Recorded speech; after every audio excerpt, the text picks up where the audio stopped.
Hey guys, welcome back to my channel.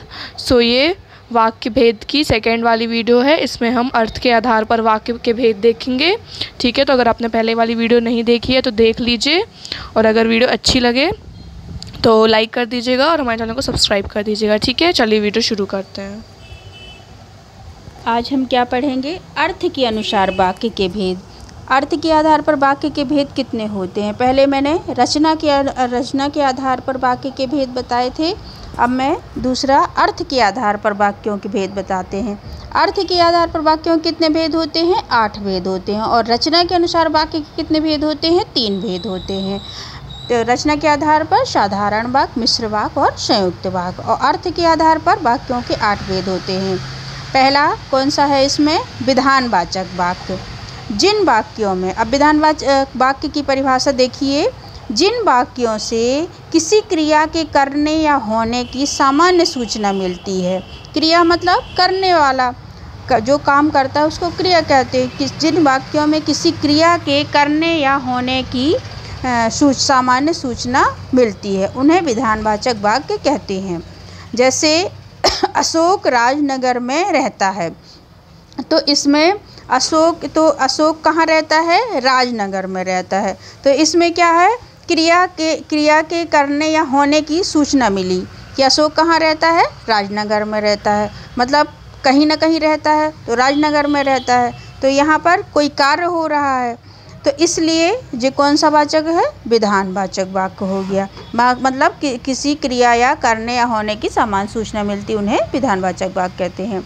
अब दूसरा देखिए, निषेधवाचक वाक्य। जैसा कि नाम से ही स्पष्ट हो रहा है, निषेधवाचक वाक्य जिन वाक्यों से किसी कार्य के निषेध मतलब ना होने का बोध होता है, उसे निषेधवाचक वाक्य कहते हैं। मतलब इसमें कोई कार्य नहीं होता है, नहीं होने का बोध होता है, मतलब इसमें नहीं आता ही है। निषेध मतलब ना होने का। जैसे मैं आज नहीं जाऊंगा, इसमें नहीं आया ना कि मैं आज नहीं जाऊंगा, तो निषेधवाचक नाम से ही स्पष्ट होता है। तो समझ जाना कि निषेधवाचक वाक्य जिन वाक्यों से कार्य के ना होने का बोध होता है उसे हम निषेधवाचक वाक्य कहते हैं। ठीक है, अगला कौन सा है? तीसरा, प्रश्नवाचक वाक्य। ये भी नाम से ही स्पष्ट हो रहा है कि जिन वाक्यों में प्रश्न किया जाए, अर्थात किसी से कोई बात पूछी जाए, उसे प्रश्नवाचक वाक्य कहते हैं। जिसमें प्रश्न किया जाए और किसी से कोई बात पूछी जाए तो उन्हें प्रश्नवाचक कहते हैं। जैसे क्या तुम आज ही वापस जाओगे? मतलब इससे कोई पूछ रहा है, कोई बात पूछी जा रही है कि क्या तुम आज ही वापस जाओगे, तो यहाँ कौन सा वाचक हो जाएगा? प्रश्नवाचक वाक्य। और जिस बार प्रश्न किया हो, जैसे तुम कहाँ जा रहे हो, तो ये प्रश्नवाचक वाक्य है। तो ये जिसमें प्रश्न किया जाता है उसको प्रश्नवाचक वाक्य कहते हैं। अब अगला देखिए, चौथा, विस्मयादि वाचक वाक्य। जिन वाक्यों से आश्चर्य हो, हर्ष हो, आश्चर्य मतलब कोई आश्चर्यजनक बात हो, और जैसे हर्ष मतलब खुशी, शोक मतलब दुख, घृणा आदि के भाव व्यक्त हो, उन्हें हम विस्मयादिवाचक वाक्य कहते हैं। जैसे अरे शुभम तुम, अरे के बाद विस्मयादिबोधक वाक्य का चिन्ह लगा है, विस्मयादिवाचक वाक्य का चिन्ह लगा। अरे शुभम तुम मतलब इसमें आश्चर्य हुआ, तो ये कौन सा हो जाएगा? विस्मयादिवाचक वाक्य। और जिसमें हर्ष हो, खुशी भी हो तो भी, और शोक भी हो, घृणा भी हो, उसे हम विस्मयादिवाचक वाक्य कहते हैं। ठीक है, अगला, आज्ञावाचक वाक्य। जिन वाक्यों से आज्ञा, अनुमति देने का बोध हो, उन्हें आज्ञावाचक वाक्य। जैसे नाम से ही स्पष्ट हो रहा है कि जिन वाक्यों से हमें आज्ञा मतलब आदेश का बोध हो, आज्ञा का बोध हो, उन्हें आज्ञावाचक। जैसे तुम बाजार चले जाओ, मतलब कोई कह रहा है तुमसे कि तुम बाजार चले जाओ, इसमें मतलब आदेश दे रहे हैं, आज्ञा दे रहे हैं, तो इसमें कौन सा वाचक हो जाएगा? आज्ञावाचक। अब अगला है इच्छावाचक वाक्य। इच्छावाचक वाक्य कहाँ होता है? वक्ता की इच्छा, आशा या आशीर्वाद को व्यक्त करने वाले वाक्य इच्छावाचक वाक्य कहलाते हैं। जब कोई की वक्ता माने बोलने वाला कि उसकी इच्छा हो, आशा हो या आशीर्वाद देना हो, तो उसमें इच्छावाचक वाक्य का प्रयोग किया जाए। जैसे कि उदाहरण इसका, मैं चाहता हूँ कि मैं भी कल तुम्हारे साथ ही घर चलूँ। मतलब इसमें अपनी इच्छा बताई है कि मैं चाहता हूँ कि मैं भी कल तुम्हारे साथ चलूँ। मतलब इसमें वक्ता अपनी इच्छा बताता है। आशीर्वाद, आशा या आशीर्वाद, आशीर्वाद भी जहाँ पर हो तो वहाँ पर इच्छावाचक, जब किसी को आशीर्वाद दे रहे हैं तो वहाँ पर भी इच्छावाचक वाक्य का प्रयोग किया जाता है। अगला है संदेहवाचक वाक्य।